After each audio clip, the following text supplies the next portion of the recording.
This episode is powered by WCDtimes.com. Get all your global news here.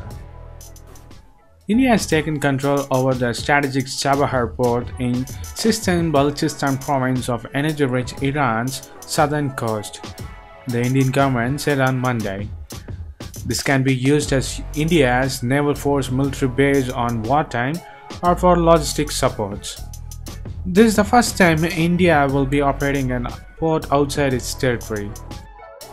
As US has sanctioned on Iran, India has made a stubborn stand that it won't back up. So US has backed up and India has been trading with Iran since then. The government of India took over the operation of the Port of Shaheed Beheshti port, the Chabahar, in Iran during the Chabahar Trilateral Agreement meeting held on December 24, 2018, the Shipping Ministry of India said in a statement. The heads of Indian, Iranian and Afghanistan delegations jointly inaugurated the office of the Indian SPV, India's Ports Global Chabahar Free Zone, or the IPGCFC at Chabahar. The physical takeover of a terminal area, the cargo handling equipment and the office building was completed by December 29, 2018. The commercial operation began at IPGCFC with the arrival of a vessel. It said that adding a Cyprus registered bulk carrier had arrived at the Chabahar with 72,458 megaton of corn cargo.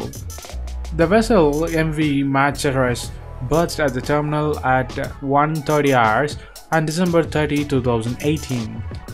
An IPGCFC carried out its first cargo operation by discharging the imported cargo or the ex-Brazil using a pneumatic underloaders. It also added that this step marks the beginning of a long journey. India has written a history with its engagement in Chabahar and is now leading the regional cooperation and joint efforts to support the landlocked Afghanistan. This is the first time India will be operating a port outside its territories, Indian delegation said in a statement. India started interacting with Iran on Chabahar Port around 2003, but a major push was received in second half of 2014, resulting in signing an MOU between the two countries for the development of Chabahar Port in May 2015. This MOU translated into a formal 10-year contract for the equipment and operating the Chabahar Port, which was executed on May 23, 2016 during the Prime Minister's visit of India to Tehran. Since there was a challenge in activation of the said contract, the foundation of an interim period contract was laid during the visit of Hassan Rouhani, the President of Islamic Republic of Iran, to New Delhi in February 2018. Reluctantly, a formal short-term contract between the two sides was signed on May 6, 2018.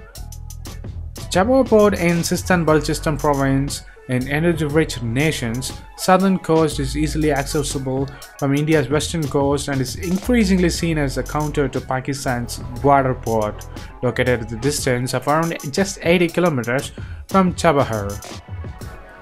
The first phase of the Chabahar port was inaugurated in December 2017 by Iranian President Hassan Rouhani, opening a new strategic route connecting Iran, India and Afghanistan, bypassing Pakistan ports. The Chabahar port is being considered as the gateway to the golden opportunities for trade by India, Iran and Afghanistan with the Central Asian countries. Besides ramping up the trade among the three countries in the wake of Pakistan denying transit across and access to New Delhi. Under the agreement signed between India and Iran earlier, India is to equip and operate two berths in Chabahar Port Phase 1 with capital investment of USD $85.2 million and annual revenue expenditure of $22.9 million on a 10-year lease. So what do you think of India taking control of the Chabahar Port from Iran, and it may be used for India's military and naval logistic supplies during the wartime, or if it needed whenever it needed?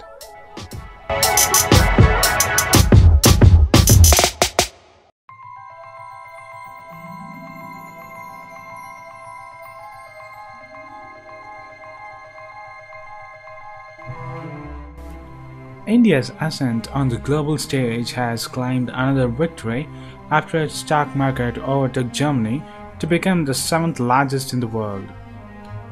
India edged past the equity market of Europe's largest economy for the first time in 7 years, according to data compiled by the Bloomberg. That means after UK leaves the European Union in the March, the bloc would have only one country, France, among the 7 biggest markets. The move reflects India's positive return this year as the company's reliance on domestic demand enabled them to avoid the meltdown in other emerging markets spurred by the Federal Reserve tightening and a trade war between the US and China. It also highlights the challenges facing the European Union, including its future relationship with the UK, a standoff with Italy, or the budget allocations and separatist clashes in Spain. While the MSCI Emerging Markets Index is heading for a 17% decline this year, India's benchmark S&P BSE Sensex is up 5% after seesawing throughout the year amid the oil price volatility. In the year dominated by the trade protectionism and punitive tariff by the Donald Trump's President of the United States administration on China, it's little bit wonder that investors have turned cautious over countries with heavy dependence on the exports. Germany derives more than 38% of its gross domestic product from exports based on 2017 data from the World Bank. The corresponding ratio for India is only 11%, meaning much of the stock market opportunity in the country comes from the domestic consumer stories. Reliance on the local demand and entrepreneurship also puts India ahead in growth sweepstakes. The South Asian nation is projected to grow 7.4% this year and 7.3% in 2019, as a far cry from German growth of 1.6% for each year, while 7.5% and the 7.3% coming in next year is basically less than before and before decades and before 2 to 3 years while Modi became the Prime Minister of India. So what do you think of India's growth? Is much higher than other countries, but it's basically lower than its India's original GDP when Prime Minister Modi took over the government from other Congress party.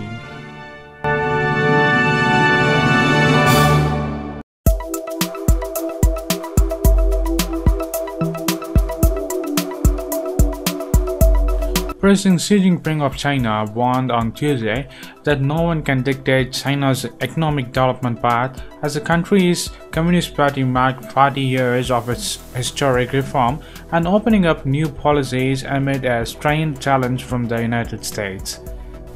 In a speech at the grandiose Great Hall of People, Xi Jinping owed to the press that Beijing will not deviate from its one-party system or take orders from any other country. The great banner of socialism has always been flying high over the Chinese land, said Xi Jinping.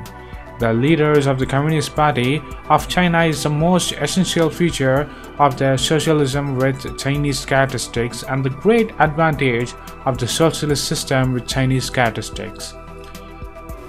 Making reforms enact under the late paramount leader Deng Xiaoping on December 18, 1978, claims the Chinese is locked in a diplomatic spat and a bruising trade war with the United States. The rivals have agreed to 90-day truce as they seek to negotiate a solution, with the United States seeking a reduction in its massive trade deficit as well as a deeper reforms in China to stop the alleged theft of intellectual property. Without directly referring to the United States, Xi Jinping said that China poses no threat to any country but warned that it would not be pushed around. No one is in a position to dictate to Chinese people what should or should not be done. While Xi Jinping promised more reforms, he did not offer any specifics. The United States and Europe have long complained of lingering obstacles to fully entering into Chinese massive market, while the Chinese companies enjoy the benefit of open Western economics abroad. The reform pulled hundreds of millions of people out of poverty and turned China into the world's second biggest economy, but it is currently facing a debt mountain and slowing economy, which grew by 6.9% later this year and is expected by the government to slow to around 6.5% this year. Deng's reform broke with the chaotic policies of his predecessor, Chairman Mao Zedong. Tuesday's ceremony included the awarding of the medals to more than 100 individuals whom the party recognized as a key contributor to the country's development, from people involved in the rural reforms and poverty alleviations to China's richest man Alibaba founder Jack Ma and retired NBA legend Yao Ming. China now boasts the most dollar billionaires in the world with 620. I think China now in a state capitalism under one-party dictatorship or party-run capitalism, he said. Beijing-based political analyst Wu Keng told an AFP. Wu said that the trade war could be a chance for China to enact more changes.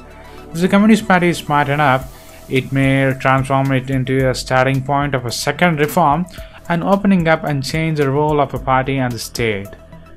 When the party enacted the reform under Deng, China was still suffering from famine and was emerging from the Cultural Revolutions, a period of intense social and political upheaval launched by Mao.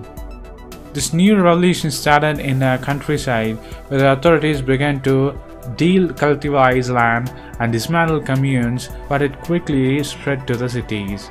Very often opposing power based in economically powerful Shanghai, Deng chose the extreme south of the country as a guinea pig for its reforms. The southern cities, including Shenzhen, which border Hong Kong and was still a fishing village, were designated China's first special economic zone that became the powerhouse and model for the test of the country. Shenzhen has become a global technological hub, with China's internet giant Tencent and telecom titans like Huawei choosing the city for their headquarters. The poverty rate among the rural population dropped to 3.1% last year from 97.5% before 40 years. So what do you think of China's President Xi Jinping himself warning no one can dictate China to say whatever they have to do or not to do, straightly or directly saying to the United States?